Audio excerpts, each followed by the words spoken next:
Assalamualaikum warahmatullahi wabarakatuh. Apa kabar rekan-rekan semuanya? Semoga dalam keadaan baik-baik saja. Seperti yang kita tahu, yang terjadi saat ini bukan hanya di Indonesia, tapi juga secara global di dunia, yang mana kita saat ini masih menghadapi yang namanya pandemi virus corona. Semoga semua permasalahan yang terjadi saat ini cepat berlalu dan kita bisa kembali menjalankan kehidupan yang normal. Nah, beberapa minggu lalu dari HR sendiri mengadakan survei yang mana kita punya agenda mengenai sharing knowledge untuk memanfaatkan saat-saat seperti ini yang tujuannya supaya rekan-rekan sekalian punya tambahan pengetahuan yang berkaitan dengan HR.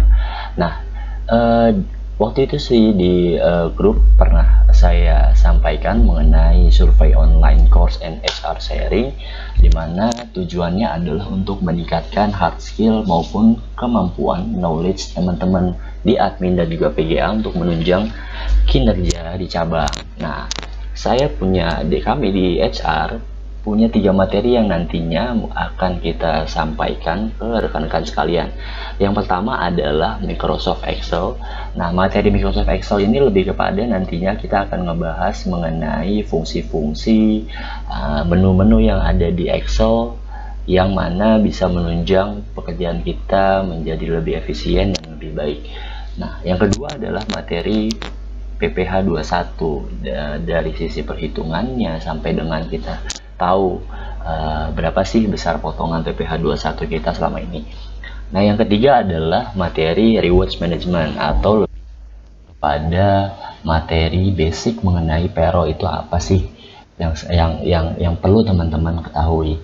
Nah, dari survei ini tujuannya adalah mana sih yang nantinya akan kita prioritaskan untuk lebih dahulu kita sampaikan. Jadi nantinya ketiganya akan kita sampaikan, tapi survei ini lebih kita mendahulukan mana yang lebih prioritas yang memang dibutuhkan oleh rekan-rekan kalian. Nah, dari sekitar 2 atau 3 minggu lalu kita mengadakan survei. Dari total 100 orang targetnya yang mengisi survei, ada sekitar 80 orang yang sudah mengisi surveinya. Artinya ada 80% dari total 100% targetnya. Jadi cukup baik ya untuk surveinya sendiri. Nah, kalau kita lihat di sini, dari total 80 respon, itu yang paling minta untuk dilakukan sharing terlebih dahulu adalah di materi rewards management. Nah, berarti dalam kesempatan kali ini, dalam HR sharing knowledge ini, kita akan membahas terlebih dahulu untuk rewards management atau basic payroll. Oke, kita mulai aja ya untuk sharing kali ini. Nah, ini dia penyampaian materi ini. Kenapa saya coba buat di dalam video yang nantinya mungkin kita akan upload di YouTube, supaya teman-teman ketika nantinya kita sudah upload, terus teman-teman coba nonton videonya, itu jauh lebih baik ketika misalkan kita atau saya mempresentasikan di Zoom meeting dengan teman-teman, yang mana kalau misalkan kita Zoom meeting mungkin 1-2 jam itu habis untuk pembahasan materi dan sisanya adalah sesi tanya jawab. Menurut saya ketika itu dilakukan di Zoom itu kurang efisien dari sisi waktu ataupun kuota yang nantinya akan juga makan dari teman-teman gitu kan ya. Makanya materi ini saya akan upload di YouTube dan teman-teman nantinya bisa coba lihat videonya, teman-teman bisa pelajari. Nanti ketika sudah dipelajari 2 atau 3 hari ke depan kita akan adakan Zoom meeting ini lebih kepada tidak lagi membahas materinya, tapi kita akan coba sesi tanya jawab. Nah, di situ ya nanti teman-teman bisa sesi tanya jawab dari apa materi yang sudah ada di video yang sudah kita upload di YouTube. Ya, lanjut aja. Kita bahas mengenai reward management. Nah, dalam kesempatan kali ini kami akan menjelaskan mengenai konsep dasar payroll. Nah, akan ada 5 materi yang akan kita coba sampaikan. Pertama adalah metode perhitungan. Ada juga perhitungan lembur, perhitungan THR, ada juga BPJS Ketenagakerjaan, dan juga BPJS. Karena memang di dalam payroll, khususnya di perusahaan kita, cukup luas cakupannya. Nah, ini dalam kesempatan kali ini saya hanya menjelaskan mengenai dasar-dasar dari payroll aja yang mungkin nantinya akan muncul di dalam payslip atau slip gaji teman-teman.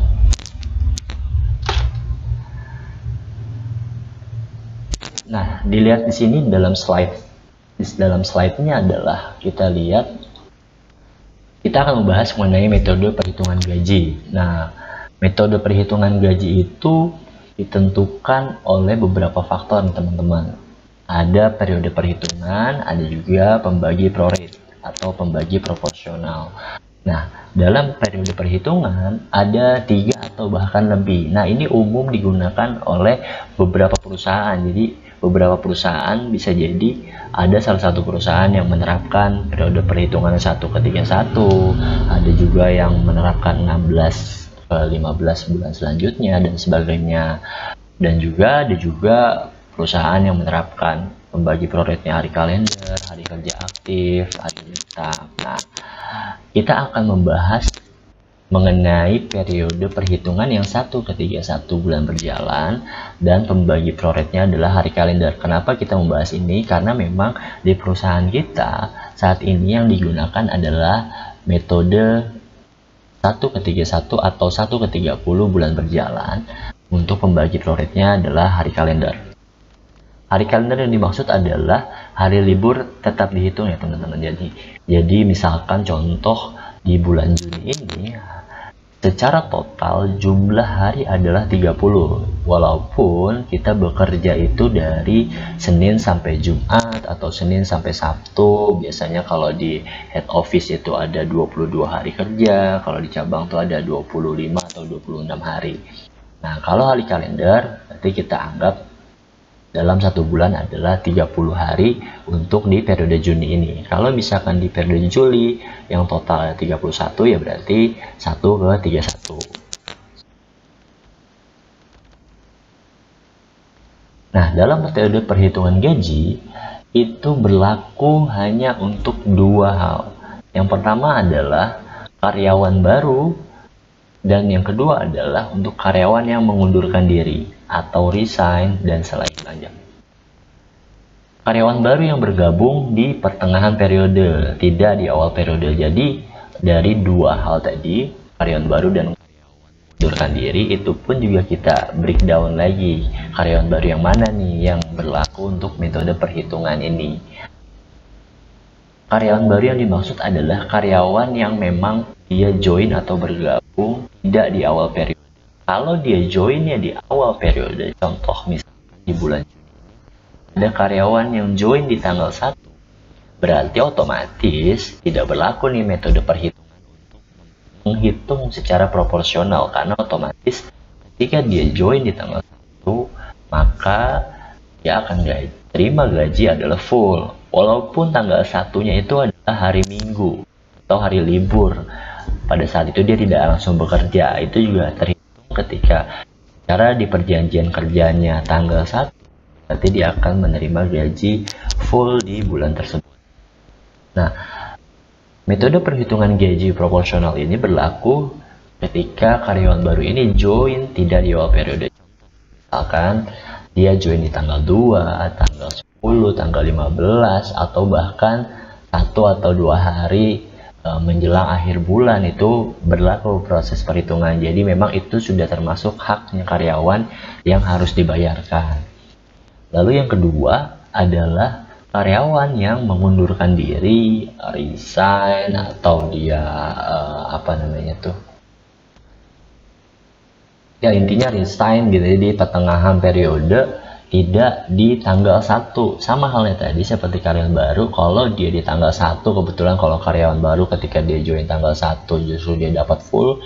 Bedanya kalau karyawan yang mengundurkan diri di tanggal 1 justru dia malah memang haknya dia ya sudah tidak ada lagi, berarti memang sudah tidak terima gaji ya, yang sifatnya memang fix. Kalau misalkan dia resign, dia sudah join sudah lama, kebetulan makan dan transportnya itu memang sifatnya H-1, berarti kan ketika dia resign di tanggal 1 Juni, haknya dia bisa jadi masih ada untuk makan dan transport yang sifatnya variabel terhadap kehadiran dia di bulan Mei. Jadi pada saat penggajian Juni itu dia hanya menerima makan dan transportnya yang memang variabel. Untuk gajinya ketika karyawan itu resign di tanggal 1, maka sudah tidak akan muncul lagi, karena gaji itu atau makan dan transport tetap. Misalkan ada perusahaan yang menerapkan tunjangan-tunjangan yang sifatnya tetap, ketika dia resign di tanggal 1 ya di bulan itu juga dia sudah tidak terima lagi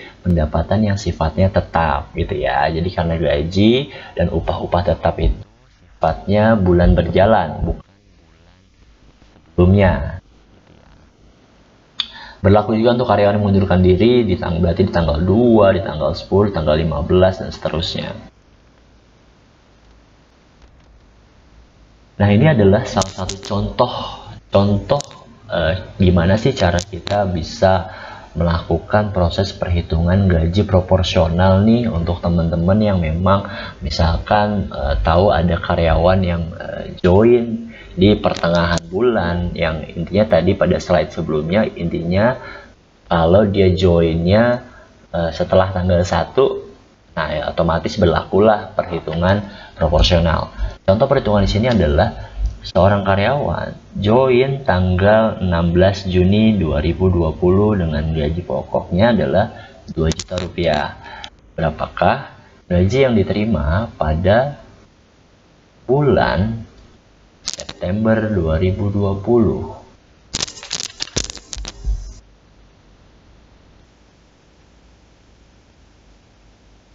Ini maksudnya bukan September ya, maaf ya teman-teman, di sini maksudnya adalah gaji di bulan Juni ya. Jadi ini mohon diabaikan, ini diganti adalah berapakah gaji yang diterima di bulan Juni.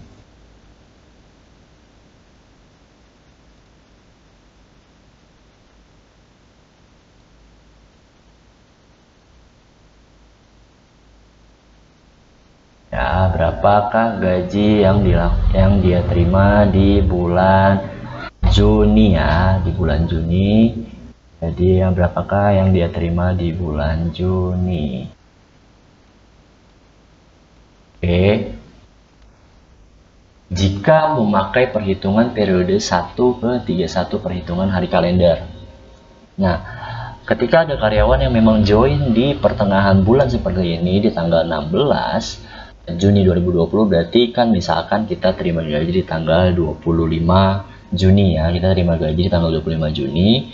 Nah, kita dalam proses perhitungannya kita hitung sampai dengan akhir bulan. Jadi walaupun kita gajian di tanggal 25 Juni, itu kita tetap memperhitungkannya sampai akhir bulan. Nah, contoh di sini adalah jumlah hari kalender. Cara penyelesaiannya adalah gini, kita lihat dulu kalender di bulan Juni. Bulan Juni itu total hari kalender di bulan Juni adalah 30. Jadi kita melihat kalau untuk proses perhitungan gaji itu kita lihat untuk yang metode perhitungan yang kita gunakan di perusahaan itu 30 hari kerja untuk di bulan Juni. Sorry, maksudnya ada 30 hari di bulan Juni. Jadi ketika ada karyawan yang join di tanggal 16 Juni, berarti di tanggal 16 Juninya itu dihitung ya, 16 Juninya sudah termasuk karena dia di 16 Juni sudah bekerja. Dari tanggal 16 sampai dengan akhir bulan, berapa sih jumlah harinya? Jumlah harinya adalah 15 hari.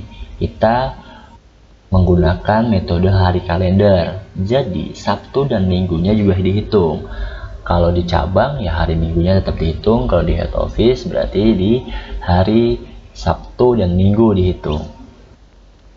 Ketika kita sudah menemukan jumlah harinya dia dari mulai awal dia join sampai dengan tanggal 30 ada 15 hari, maka perhitungan gaji proporsionalnya adalah rumusnya 15 di sini adalah 15 harinya dia sampai dengan akhir bulan per 30 itu adalah total hari di bulan tersebut dikali gaji pokoknya dia. Nah, kebetulan gaji pokoknya dia adalah 2 juta rupiah. Misalkan contoh, selain gaji pokok ada tunjangan yang sifatnya tetap. Contoh, di beberapa perusahaan mungkin menerapkan ada yang namanya tunjangan jabatan atau ada tunjangan makan dan transportasi sifatnya tetap.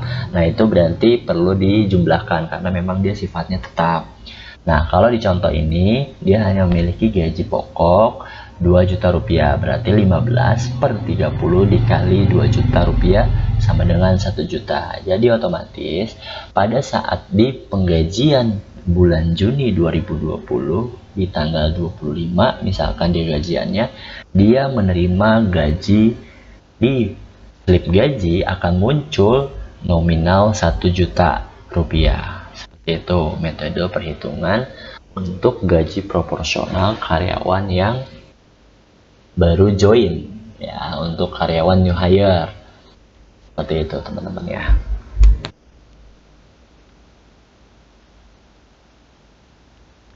Oke, next.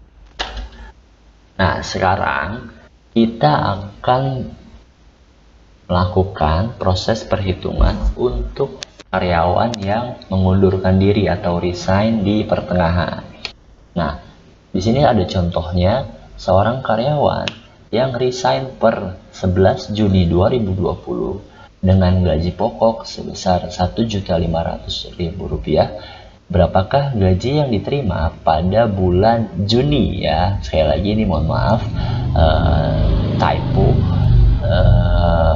Gaji yang diterima pada bulan Juni 2020 jika memakai perhitungan periode 1 ke 31 perhitungan kalender. Kalau kita lihat di sini untuk karyawan ini resign-nya adalah di tanggal 11 Juni 2020. Kalau ada di dalam surat resign tertulis mengundurkan diri per 11 Juni 2020, berarti di tanggal 11-nya yang bersangkutan sudah tidak kerja lagi. Berarti secara tidak langsung karyawan ini efektif bekerja dari tanggal 1 sampai tanggal 10. Itu ya, dihitung juga untuk hari liburnya. Penyelesaiannya adalah kita hitung dari mulai awal bulan di kalender tersebut. Hitung jumlah hari kalender dari awal sampai dengan tanggal hari terakhir bekerja. Contoh, resign-nya adalah 11 Juni, maka hari terakhirnya adalah di tanggal 10. Jadi, ada total 10 hari yang dia masih terhitung sebagai karyawan aktif, maka untuk perhitungan proporsionalnya adalah 10 per jumlah total hari yang ada di bulan tersebut 30. Contoh misalkan di bulan Juli berarti dia 31 hari, berarti 10 per 31. Nah, karena ini case-nya adalah di bulan Juni, maka adalah 10 per 30 dikali gaji pokoknya 1.500.000 sama dengan 500.000. Jadi haknya dia yang dia terima pada saat nanti di penggajian tanggal 25 Juni 2020 adalah 500.000 untuk gaji terakhirnya dia. Seperti itu.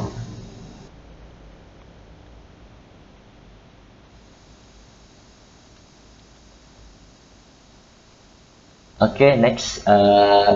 Seperti itulah proses perhitungan untuk mekanisme perhitungan gaji proporsional baik karyawan new hire ataupun karyawan yang resign.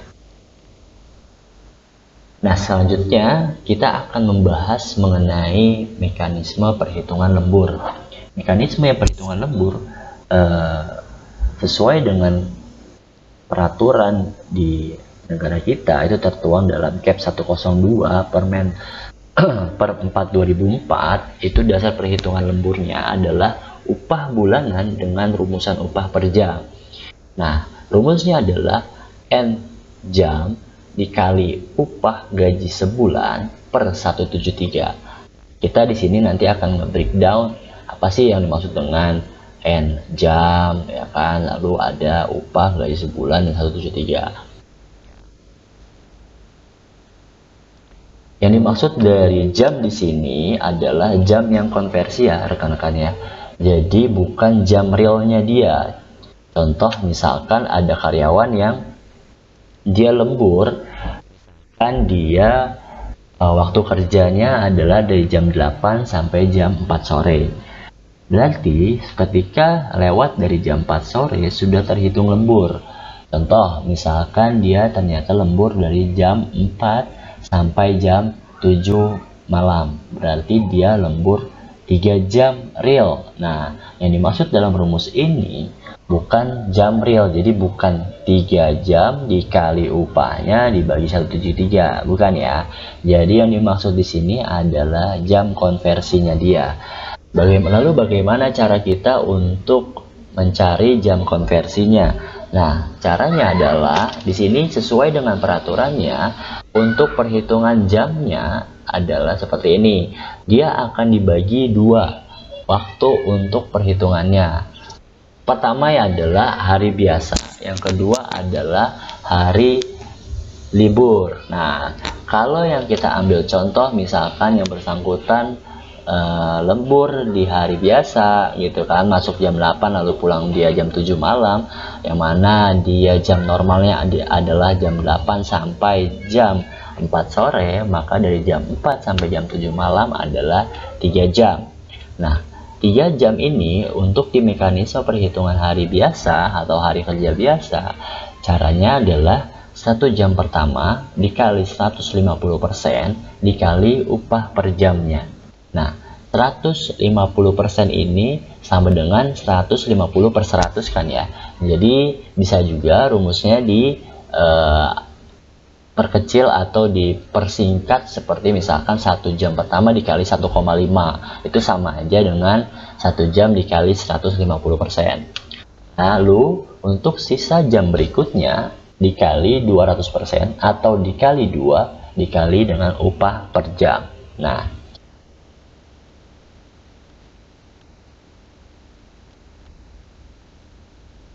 metode perhitungan lembur itu dibagi 2 untuk hari kerja.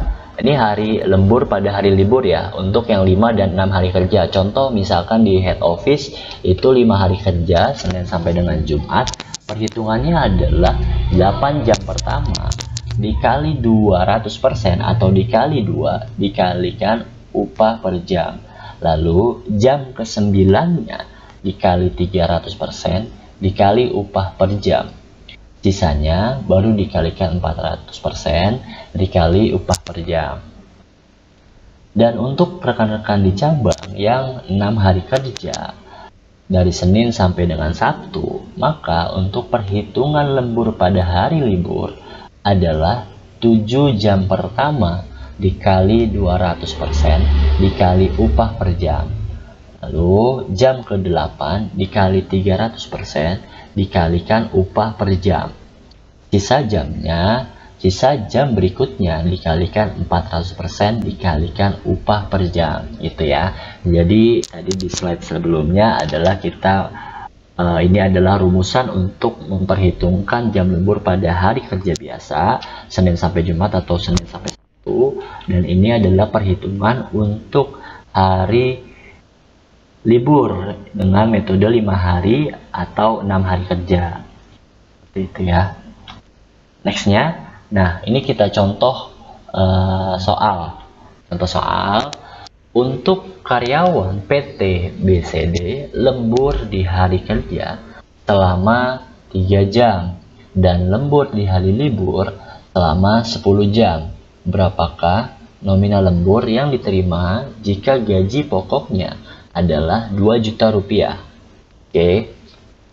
Karena di sini kalau kita lihat rumusannya, definisinya adalah upah Nah, seperti yang teman-teman tahu, definisi upah itu tidak hanya kita berpatokan terhadap gaji pokoknya aja ya teman-teman, karena memang sesuai dengan peraturan di Depnaker. Untuk definisi upah itu adalah gaji pokok yang sifatnya tetap plus juga dengan tunjangan yang sifatnya tetap. Jadi misalkan sebagai contoh, ada perusahaan yang punya tunjangan tetap, berarti kan ada gaji pokok, ada juga misalkan tunjangan jabatan, atau ada juga tunjangan makan, tapi dia sifatnya tetap, tidak variabel. Kalau yang sifatnya tetap itu berarti dia mau masuk atau tidak, dia mau ngambil cuti misalkan, itu tidak berpengaruh terhadap nominal. Nah, itu yang disebut dengan tetap.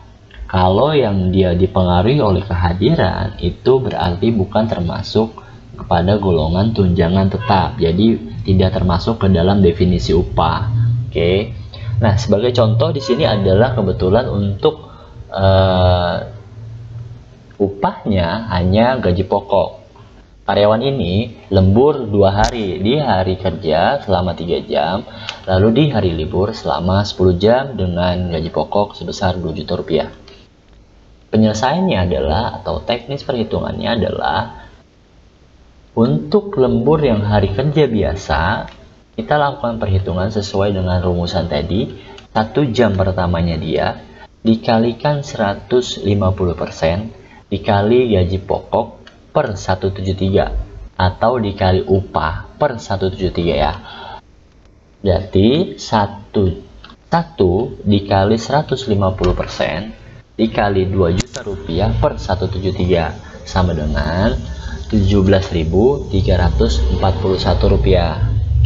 Sisa jamnya, dikarenakan dia lemburnya di hari tersebut atau di hari biasa dia 3 jam, maka sisanya adalah 2, karena tadi 1 jam pertamanya sudah dipakai di rumusan awal. Kalau misalkan dia lemburnya 5 jam, berarti sisanya adalah 4 jam. Kalau dia lembur di hari biasa 7 jam, berarti di sisa jamnya adalah 6 jam.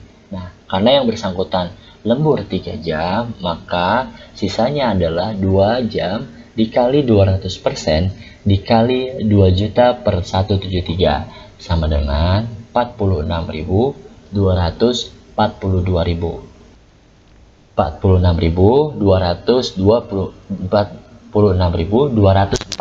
rupiah. Lalu untuk mekanisme perhitungan lembur di hari libur itu adalah, karena yang bersangkutan lembur selama 10 jam, maka sesuai dengan rumusan tadi, kebetulan yang bersangkutan itu bekerjanya adalah 6 hari kerja dari mulai Senin sampai dengan Sabtu. Makanya menggunakan metode perhitungan lembur untuk hari libur 6 hari kerja. Penyelesaiannya adalah 7 jam pertama dikalikan 200% dikali gaji pokok per 173. Berarti 7 dikali 200 dikali 2 juta rupiah per 173 sama dengan 161.849 rupiah. Lalu jam ke-8 yang tadi dimaksud oleh rumus ini, yang dimaksud jam ke-8 adalah di jam ke-8-nya otomatis yang selalu terisi di sini pasti 1 jam ya. Jadi kalau di sini dituliskan 1 jam berikutnya, berarti yang tertulis pasti hanya 1 jam. 1 dikali 300% dikali 2 juta per 173 sama dengan 34.682 rupiah. Sisa jamnya, dikarenakan 7 jam pertama sudah digunakan, lalu 1 jam juga sudah diperhitungkan, maka sisanya adalah 2 jam, karena 8 jamnya sudah dilakukan proses perhitungan. 2 jam, sisa jamnya adalah 2 jam, lalu 2 jam dikali 400% dikali 2 juta rupiah per 173 sama dengan 92.485 rupiah. Kalau misalkan karyawan ini lembur di hari libur misalkan 12 jam, berarti dia 7 jam pertamanya dikali 200 dikali dengan upah per 173 tetap sama. Di sini 1 jam berikutnya dikalikan 300 dikali gaji pokok. Sisanya berarti ketika 8 jam sudah diperhitungkan, sisanya adalah kalau dia lembur 12 jam berarti 4 jam. Berarti sisa jam sama dengan adalah 4 dikali 400% dikali 2 juta per 173. Seperti itu dan seterusnya ya. Kalau misalkan dia di head office, misalkan dia metode kerjanya adalah 5 hari kerja, berarti di sini yang tadinya 7 jam diganti menjadi 8 jam. Berarti 8 jam dikalikan 200 dikali gaji pokok per 173. Lalu 1 jam berikutnya 1 per 300 dikali 2 juta per 173. Lalu sisanya adalah 1 jam dikalikan 400 dikali gaji pokok per 173. Nah, di sini kalau misalkan kita jumlahkan dari total perhitungan tadi dengan karyawan PT BCD yang lembur di hari kerja selama 3 jam dan lembur di hari libur selama 10 jam, apakah nominal yang diterima dengan gaji pokok 2 juta yang diterima oleh karyawan untuk lemburnya adalah totalnya yang ia terima untuk lembur selama 2 hari itu adalah 352.599 rupiah.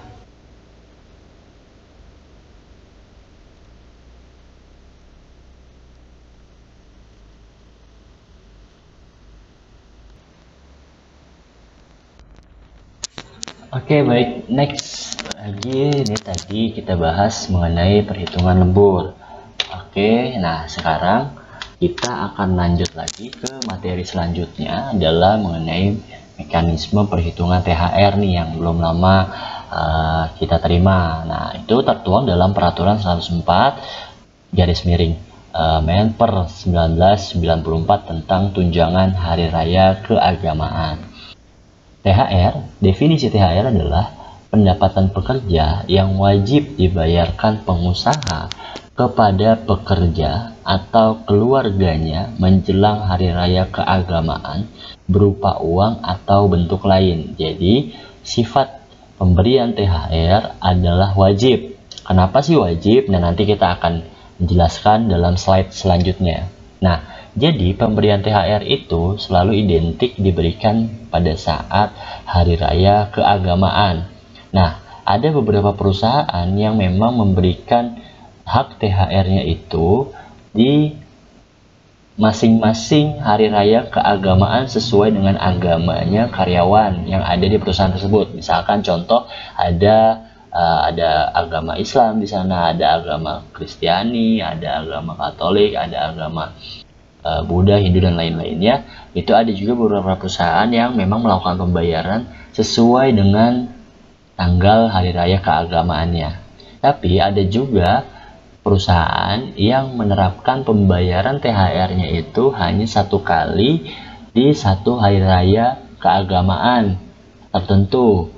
Nah, itu biasanya seluruh karyawan, walaupun di dalam perusahaan itu ada beberapa agama, itu diplot dalam satu waktu periode pembayaran. Misalkan contoh dibayarkan pada saat hari raya Idul Fitri. Jadi misalkan ada rekan-rekan atau karyawan di sana yang kebetulan agamanya selain agama Muslim atau yang merayakan hari raya Idul Fitri, itu menerima hak THR-nya pada saat hari raya Idul Fitri. Nah, biasanya diberikan paling lambat 1 minggu sebelum hari raya, ya, paling lambat 1 minggu sebelum hari raya. Tuh. Nah, tadi di definisi dijelaskan bahwa THR itu wajib diberikan. Kenapa sih THR itu wajib atau menjadi hak karyawan? Boleh nggak sih perusahaan nggak membayarkan atau seperti apa? Nah, karena yang sifatnya wajib, jadi perusahaan wajib membayarkan THR karena THR adalah hak karyawan. Kenapa dia menjadi hak? Karena coba teman-teman perhatikan dalam slide ini, kalau kita lihat sebagai contoh, gaji per bulan karyawan ini adalah 2 juta rupiah misalkan. Lalu gaji per minggunya berarti 2 juta dibagi 4, karena di dalam satu bulan itu biasanya ada 4 minggu. 2 juta dibagi 4 sama dengan adalah 500.000. Gaji per tahun sama dengan, dikarenakan dalam satu tahun itu 52 minggu, maka 52 minggu dikali gaji dia per minggu. Gaji dia per minggu ini adalah 500.000, maka hasilnya adalah 26 juta. Kalau kita melakukan proses perhitungan gaji per tahun dengan metode bulanan, maka dalam satu tahun itu ada 12 bulan. 12 bulan dikali 2 juta rupiah, hasilnya 24 juta. Maka kenapa THR ini menjadi hak atau jadi kewajiban, maksudnya jadi hak karyawan yang wajib dibayarkan oleh perusahaan? Dikarenakan adanya selisih ketika gaji dihitung dalam mingguan selama satu tahun sama gaji yang dihitung per bulan atau yang selama ini kita tahunya adalah gaji bulanan selama satu tahun. Ketika gaji dalam satu tahun diperhitungkan dengan metode mingguan, maka totalnya adalah 26 juta.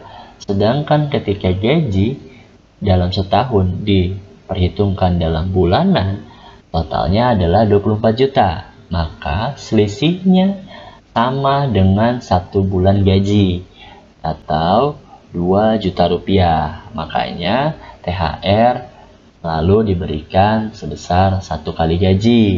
Itu jadi ketika ada perusahaan yang memberikan THR-nya di bawah 1 kali gaji, nah itu tidak diperkenankan. Kalau lebih, ya tentu kalau yang sifatnya lebih itu baik dan tidak ada yang disalahkan ketika ada suatu perusahaan yang memberikan lebih kepada karyawannya. Seperti itu ya rekan-rekan sekalian, kenapa THR itu wajib diberikan oleh perusahaan kepada karyawan. Nah, lalu cara perhitungannya bagaimana sih untuk cara menghitung tunjangan hari raya ini atau THR? Bagi pekerja yang telah bekerja terus-menerus atau lebih, nah, biasanya peraturan yang kita tahu dahulu kurang lebih ya mungkin 5 tahun yang lalu kalau tidak salah, itu peraturannya adalah yang berhak menerima THR adalah pekerja yang mempunyai masa kerja 3 bulan. Dahulu itu seperti itu, jadi minimal 3 bulan dia baru berhak dapat THR secara proporsional. Itu beberapa tahun yang lalu. Nah, kebetulan ada perubahan peraturan yang menyatakan bahwa pekerja yang sudah bekerja selama 1 bulan itu sudah berhak menerima THR secara proporsional. Jadi bagi pekerja yang punya masa kerja 1 bulan secara terus-menerus tapi kurang dari 12 bulan, maka diberikan secara proporsional. Kalau dia lebih dari 12 bulan, maka diberikan full 1 bulan upah. Itu ya. Rumusannya adalah untuk menghitung proporsional, masa kerja dikali 1 bulan upah per 12. Nah, masa kerja di sini adalah dia berapa bulan dari sejak bekerja sampai dengan hari raya. Contoh misalkan hari raya kemarin itu jatuh di tahun 2020 ini, hari raya jatuh di bulan Mei. Berarti ketika dia sudah bekerja di bulan April, misalkan contoh hari raya di tanggal 1, berarti untuk karyawan yang join di tanggal 1 April sudah berhak mendapatkan hak THR-nya dia. Tapi kalau misalkan hari rayanya jatuh di tanggal 1 Mei, lalu karyawan baru bergabung di tanggal 2 April, berarti karyawan tersebut belum memenuhi kriteria 1 bulan bekerja, maka tidak berhak mendapatkan THR. Nah,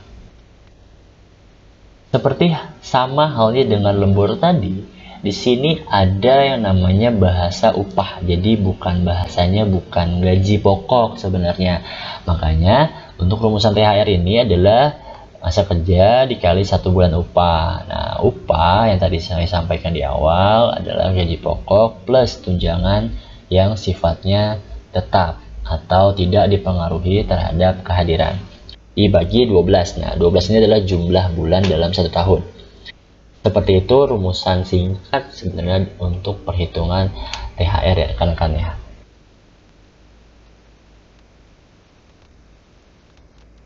Nah, sekarang kita masuk ke dalam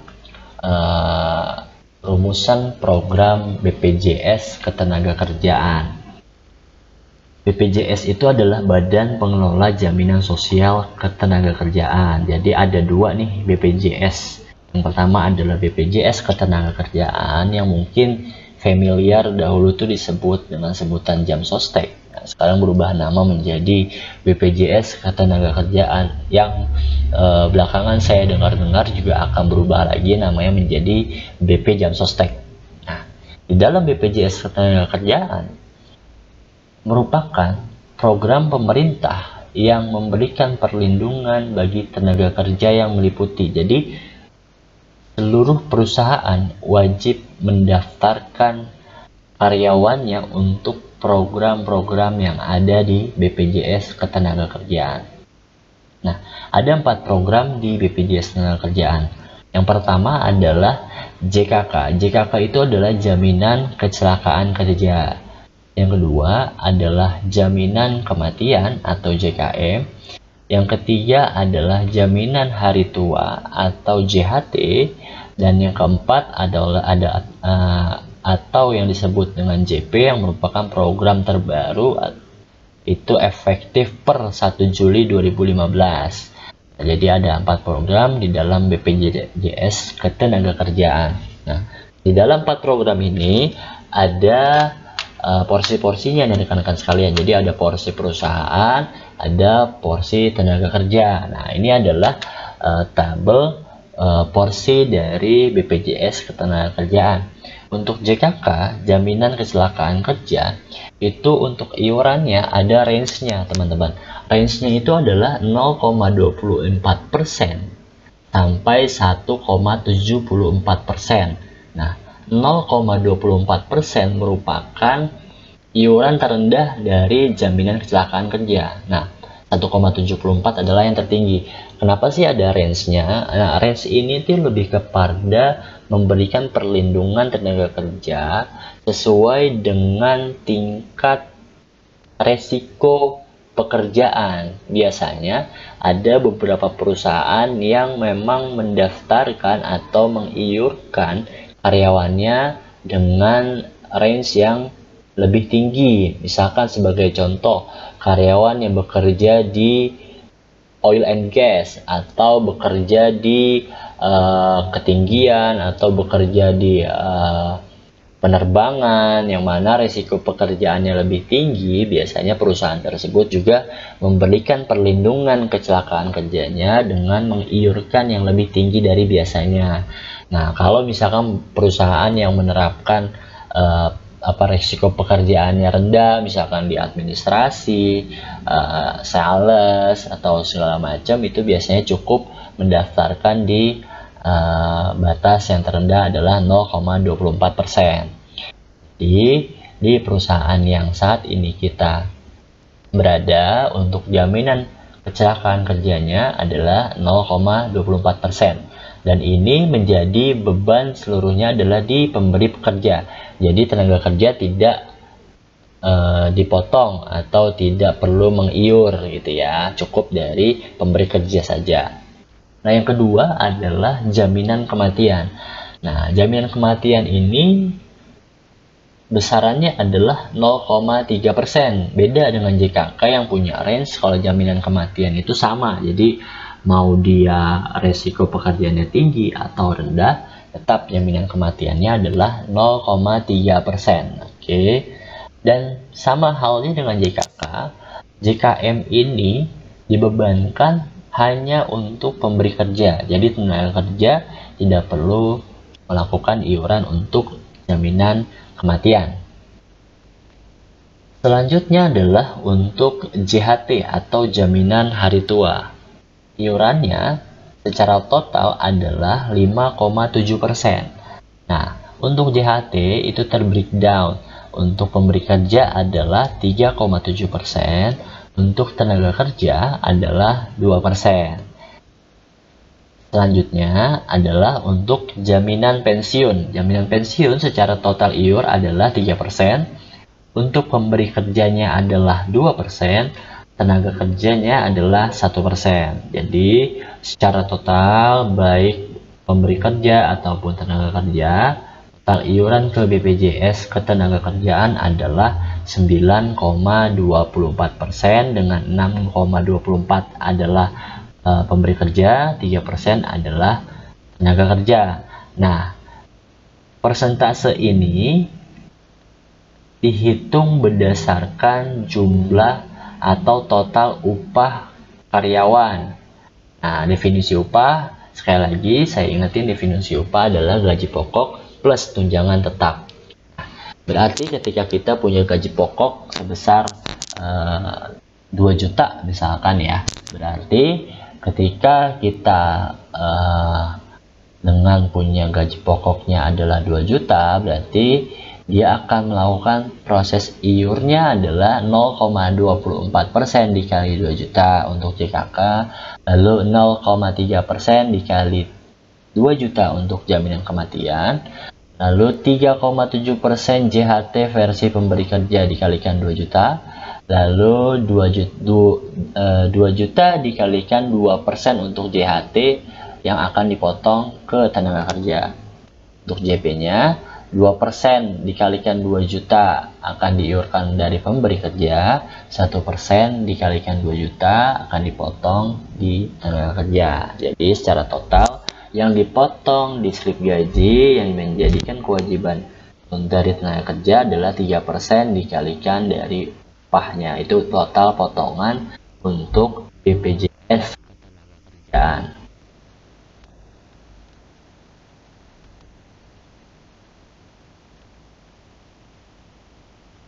Nah, yang terakhir adalah BPJS Kesehatan. BPJS Kesehatan merupakan program pemerintah yang memberikan perlindungan jaminan pemeliharaan kesehatan bagi seluruh rakyat Indonesia. Dia mengcover keluarga, suami atau istri, dan maksimal anak 3. Nah, program BPJS Kesehatan ini dahulu pada saat misalkan ada karyawan yang mempunyai istri bekerja di perusahaan lain atau di perusahaan yang sama dengan suaminya. Biasanya dahulu itu cukup salah satu di antara keduanya yang terdaftar itu sudah cukup bisa mengcover seluruh keluarganya. Namun beberapa tahun belakangan berubah peraturannya menjadi seluruh karyawan atau karyawati yang bekerja wajib didaftarkan BPJS Kesehatan atau wajib iur. Jadi otomatis walaupun kita punya pasangan atau punya istri atau punya suami yang bekerja entah itu dalam satu perusahaan atau beda perusahaan, tetap sama-sama mengiur untuk iuran BPJS Kesehatannya.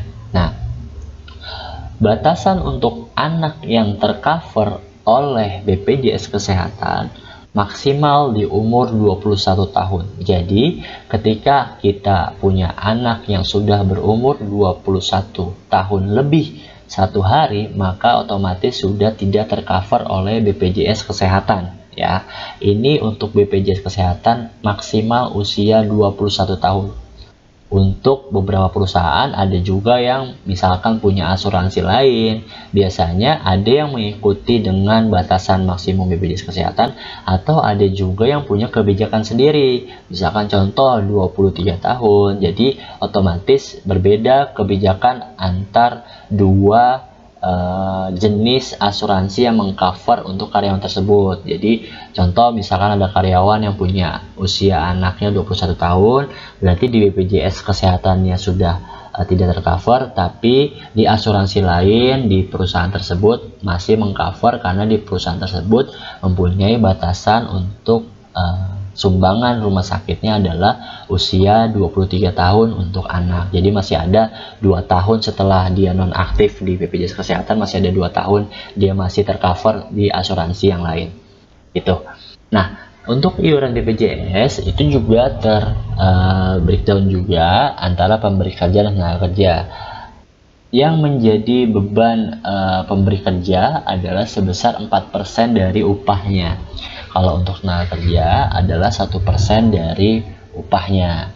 Gitu. Jadi balik lagi untuk BPJS Kesehatan porsinya adalah secara total 5%, yang mana 4% adalah pemberi kerja, 1%-nya adalah tenaga kerja. Gitu. Jadi dari materi-materi yang sudah saya sampaikan tadi di awal, dari mulai proses perhitungan proporsional gaji untuk karyawan yang new hire dan resign, lalu perhitungan lembur, lalu juga ada perhitungan THR, dan juga ada BPJS Kesehatan dan juga BPJS Ketenagakerjaan. Ya, itu adalah basic atau dasar dari proses payroll yang memang tidak hanya berlaku di perusahaan saat ini kita bekerja, tapi juga berlaku untuk beberapa perusahaan di luar sana. Nah, jadi rekan-rekan sekalian, kurang lebih itu yang bisa saya sampaikan dalam materi reward management ini mengenai dasar-dasar payroll. Mungkin nextnya akan ada penjelasan lagi mengenai reward management yang lebih detail lagi. Mungkin nantinya akan kita berikan lagi video yang terpisah dari dasar-dasar saat ini.